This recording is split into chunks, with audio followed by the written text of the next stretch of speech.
함께 나누실 하나님의 말씀은 로마서 3장 23절입니다. 로마서 3장 23절입니다. 다 찾으신 줄 알고 합독하시겠습니다.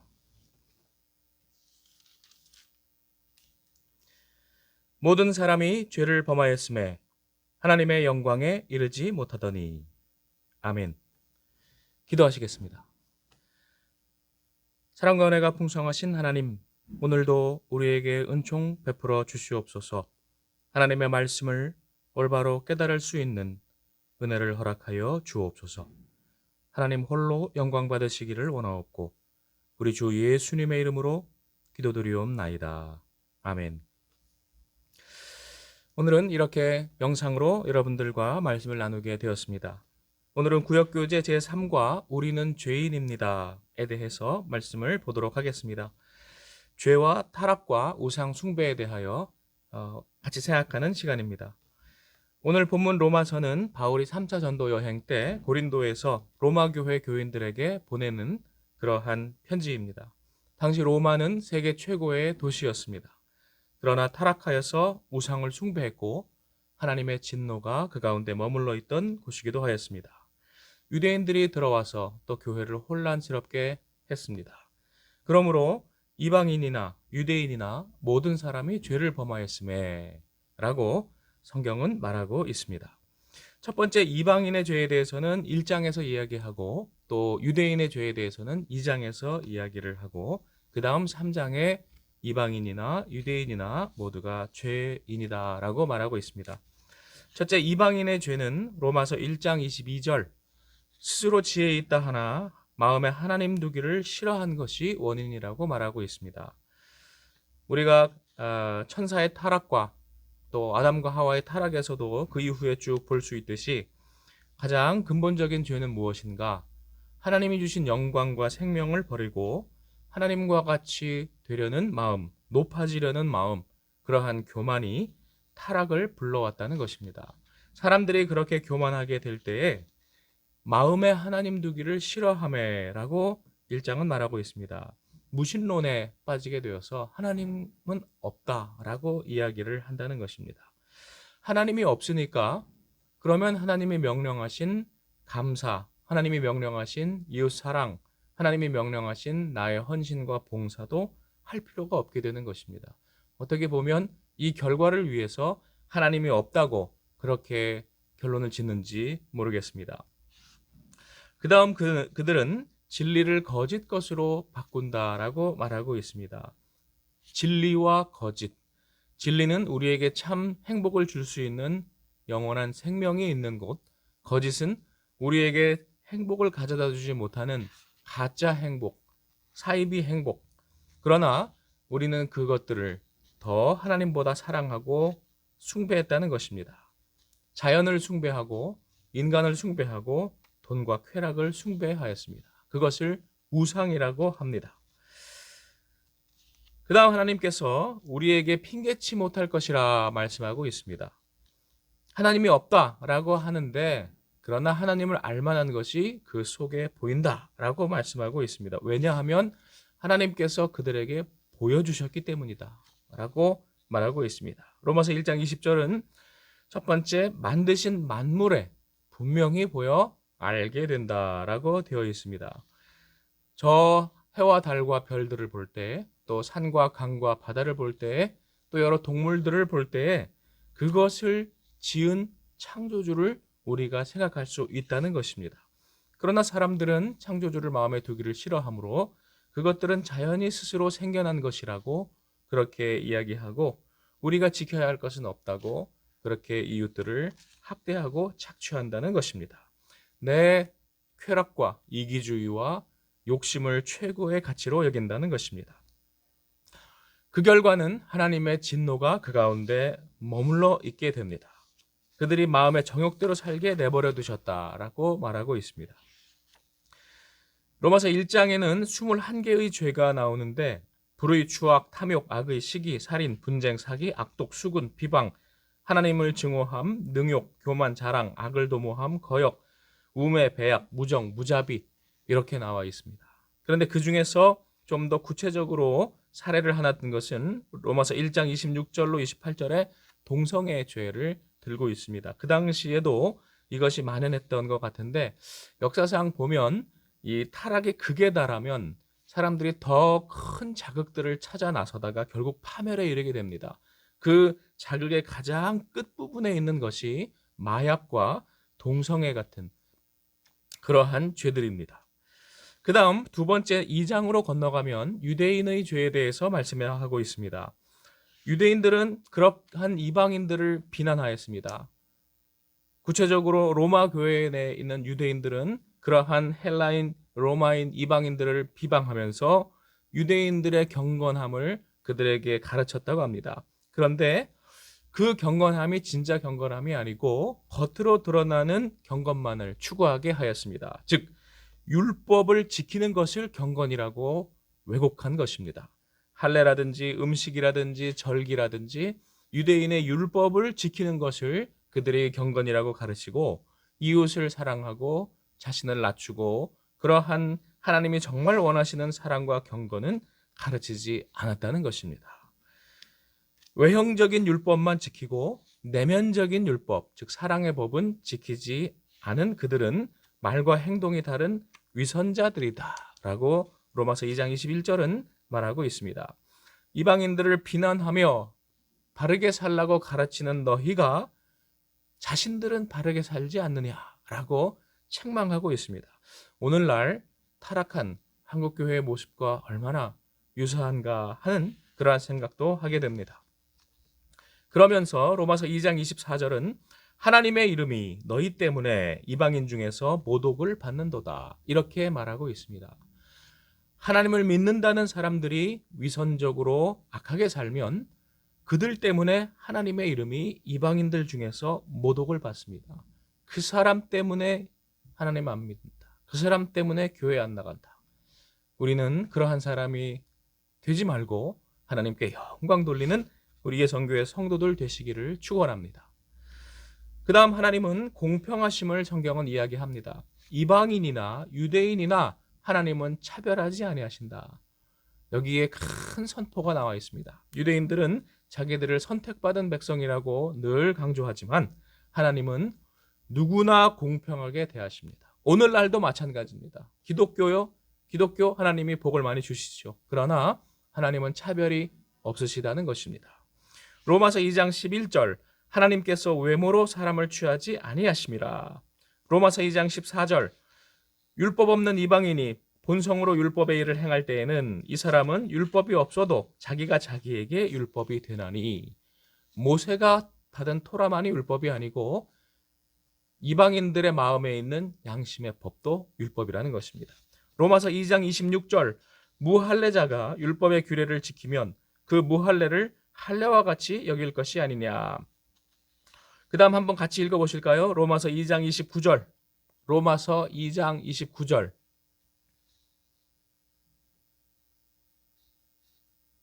아직 못 찾으신 분이 한 분 계신 것 같습니다. 로마서 2장 29절 합독하시겠습니다. 이면적 내면적 유대인이 참 유대인이며 할례는 마음에 할지니 영에 있고 율법 조문에 있지 아니한 것이라. 할례나 세례나 어떠한 종교적인 그러한 외형적인 행위는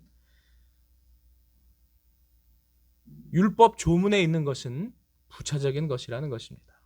진정한 할례와 진정한 세례는 우리의 영의 마음에 있다는 것입니다. 그 다음 22절 3장 22절 오늘 읽으신 본문이죠. 3장 22절 같이 읽어보시겠습니다. 곧 예수 그리스도를 믿음으로 말미암아 모든 믿는 자에게 미치는 하나님의 의인이 차별이 없느니라. 차별이 없습니다. 그래서 차별 금지는 원래 좋은 뜻입니다. 다만 그것을 요즘 악용하는 사람들이 참 나쁜 것이지 차별 금지는 원래 성경적인 그러한 핵심 개념입니다. 그 다음 로마서 3장 29절 함께 읽어보시겠습니다. 로마서 3장 29절 하나님은 다만 유대인의 하나님이시냐 또한 이방인의 하나님은 아니시냐 진실로 이방인의 하나님도 되시느니라. 하나님은 한 분이시다. 하나님은 어느 사람들이나 사랑하시는 차별 없으신 하나님이시다. 계속 성경은 강조하고 있습니다. 그러나 우리가 모든 사람이 죄를 범하여서 그 하나님 앞에 껍데기는 다를지라도 우리가 죄인이라고 말하고 있습니다. 어떻게 죄인인지를 우리 한번 또 같이 읽어보시겠습니다. 로마서 3장 10절 한번 읽어보시겠습니다. 10절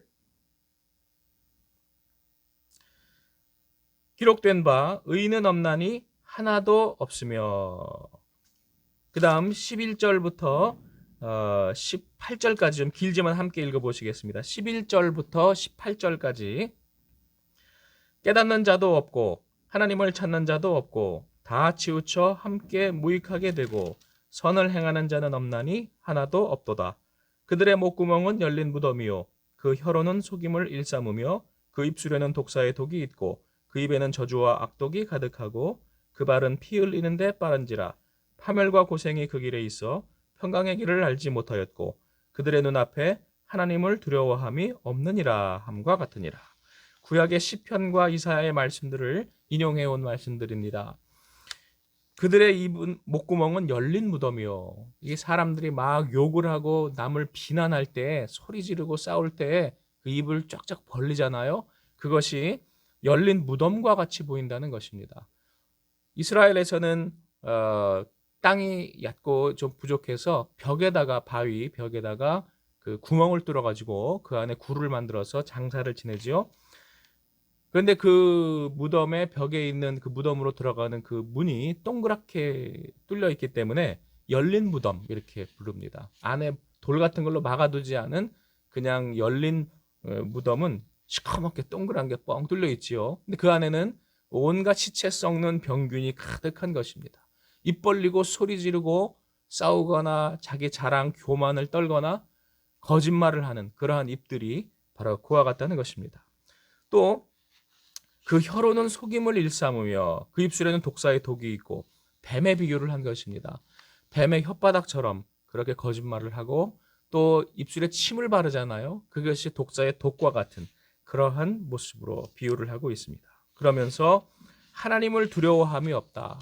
하나님을 두려워하지 않으니까 뻔뻔하게 거짓말하고 사기치고 또 사람들을 학대하는 것이겠지요. 그러한 길은 행복한가? 절대 그렇지 않다. 파멸과 고생이 그 길에 있다라고 말씀하고 있습니다. 그러므로 우리는 참된 행복의 길로 하나님이 주신 생명의 길로 나아가셔야 할 줄로 믿습니다. 세상의 돈과 권력이 결코 그들을 행복하게 해주지 못한다고 성경은 선포하고 있습니다. 그러면 우리가 그러한 죄에서 해방되고 구원받고 그러한 생명의 길로 나아가게 해주는 것은 무엇이냐? 바로 복음이다. 이렇게 성경은 선포하고 있습니다. 복음은 그러한 죄인들을 구원할 능력이 있다. 그러므로 유명한 말씀이 있죠. 마틴 루터가 그렇게 인용했던 아주 유명한 말씀 1장 16절 한번 합독해 보시겠습니다. 1장 로마서 1장 16절 합독하시겠습니다. 내가 복음을 부끄러워하지 아니하노니 이 복음은 모든 믿는 자에게 구원을 주시는 하나님의 능력이 됨이라. 먼저는 유대인에게요 그리고 헬라인에게로다. 그렇습니다. 복음은 모든 믿는 자에게 구원을 주시는 하나님의 능력이 됩니다. 유대인이나 헬라인이나 차별이 없습니다. 우리가 그러한 하나님 앞에서 그러한 복음의 능력을 힘입고 그리고 참된 생명과 행복으로 나아가야 할 줄로 믿습니다. 오늘은 삶과 우리가 하나님 앞에 다 죄인이라는 그러한 말씀을 함께 나눴습니다. 그리고 그 죄에 대해서 우리가 복음의 능력을 힘입어서 우리 하나님 앞에 생명의 길로 나아가자라는 것을 생각해 보았습니다. 그런데 그러한 하나님 앞에 복음을 듣고 또 변하는 그러한 사람이 한 명 성경에 예가 나와 있습니다. 하나님이 이거 너무 불의하신 거 공평하신 거 아닙니까? 라고 막 불평을 했다가 나중에 회개하고 참된 의의 길로 나아간 사람이 한 명 있는데, 오늘 로마서에서 인용을 했던 그 구절 중에 하나 힌트는 1장에 보시면 하박국을 인용한 구절이 하나 있습니다. 하박국 2장 4절을 인용한 곳이 있는데, 그때 하박국이 악인은 거짓되고 교만하며 의인은 진실하고 겸손하다라고 이야기를 하면서 나중에 하나님께 불평하던 것이 이제 바뀌는 부분이 있습니다. 하박국 3장에 아주 유명한 말씀이지요. 비록 무화과 나무가 무성치 못하며 포도나무에 열매가 없으며 감람나무에 소출이 없으며 밭에 먹을 것이 없으며 우리의 양이 없으며 외양간에 소가 없을지라도 나는 여호와로 말미암아 즐거워하며 나의 구원의 하나님으로 말미암아 기뻐하리로다. 오늘 같은 시대에 하박국과 같이 죄가 관영하고 부패한 이 시대, 헬라인이나 유대인이나 교회 다닌다는 사람이나 안 다닌다는 사람이나 너무나 실망스러운 이 시대에 우리가 낙심하고 하나님을 원망하고 우리 뒤로 물러설 것이 아니라 오히려 큰 산을 넘어가는 그러한 믿음으로 무장하여야 한다는 말씀입니다. 주 여호와는 나의 힘이시라. 나의 발을 사슴과 같게 하사 나를 나의 높은 곳으로 다니게 하시리로다. 깎아지른 듯한 절벽과 같은 산이 앞을 가로막을 때에 사슴발, 산양의 발을 하나님께서 주셔서 그것을 넘어가게 하신다. 세상을 이기는 힘을 하나님은 성도들에게 주십니다. 복음을 믿는 자들에게 주십니다. 오늘 그 복을 받을 사람은 저와 여러분이 되십시다. 기도하시겠습니다. 하나님, 모든 세상이 하나님 앞에 죄를 범하여 진노 가운데 머물러 있나이다. 그러나 하나님께서는 유대인이나 헬라인이나 차별치 아니하시고 그들을 구원하신 줄 믿사옵나이다. 주여, 우리에게 큰 산을 넘어가는 사슴발을 주시옵소서. 성령의 힘을 주시옵소서. 우리가 최후 승리할 수 있도록 도와주시옵소서. 우리 주 예수님의 이름으로 기도드리옵나이다. 아멘. 제가 교회 소식을 간단히 먼저 전하도록 하겠습니다. 오늘 원로 목사님께서 입원하십니다. 수술이 잘 될 수 있도록 기도해 주시고, 또 원로 목사님이 심적으로도 하나님을 의지하고 또 응답받고 평안을 누리실 수 있도록 기도해 주시기를 부탁드립니다. 그 다음 이번 주일 저녁은 청년회 헌신 예배로 드립니다. 교회 요람에 나와 있는 것을 보신 분들 계시지요? 사회의 안태인 청년회장, 기도의 조익현 청년, 성경봉독 안소라 청년, 봉헌 김수현 청년, 광고 김성일 청년이 되겠습니다. 다음 보일러를 드디어 연락한 지 한 달 만에 보일러의 그 한양 설비에서 기술자를 한 사람 데리고 왔는데, 제가 한 달 전부터 이야기할 때 꼭 피해달라고 한 때가 있어요. 바로 요번 주. 그래서 그 앞주들도 괜찮고 그 뒤에도 괜찮은데 요번 주는 제가 입원을 하고 여러 가지 있어서 피해 주십시오 했는데 딱 엊그제 왔어요. 월요일에 기술자를 데리고 와서 이번 주에 공사를 하겠다고 그렇게 이야기를 하더군요. 그리고 보일러를 97만 원이라고 또 하대요. 그래서 제가 들은 것은 이제 80만 원이면 고칠 수 있다고 들었는데 97만 원이다, 더 좋은 거다, 그렇게 이야기를 하는데, 일단 제가 이번 주는 못한다, 이번 때문에. 그래서 다음 주 이후에 하자, 그렇게 이야기를 했습니다. 동네 사람들과 좋은 관계 맺는 것도 참 어렵습니다. 어려워요. 그리고 이게 작은 일은 맡기겠지만 큰 일은 이건 맡기면 안 되겠습니다. 이거 속을 얼마나 더 썩이겠습니까? 어쨌건 보일러는 다음 주에 제가 그 원로 목사님 퇴원하시고 난 이후에 하도록 할 터이니, 그 사이에 중간중간 좀 점검들 좀 자주 해주시고, 이상이 있으면 지난번에 말씀드린 요령대로 그렇게 좀 대처를 해주시면 감사하겠습니다. 이상입니다.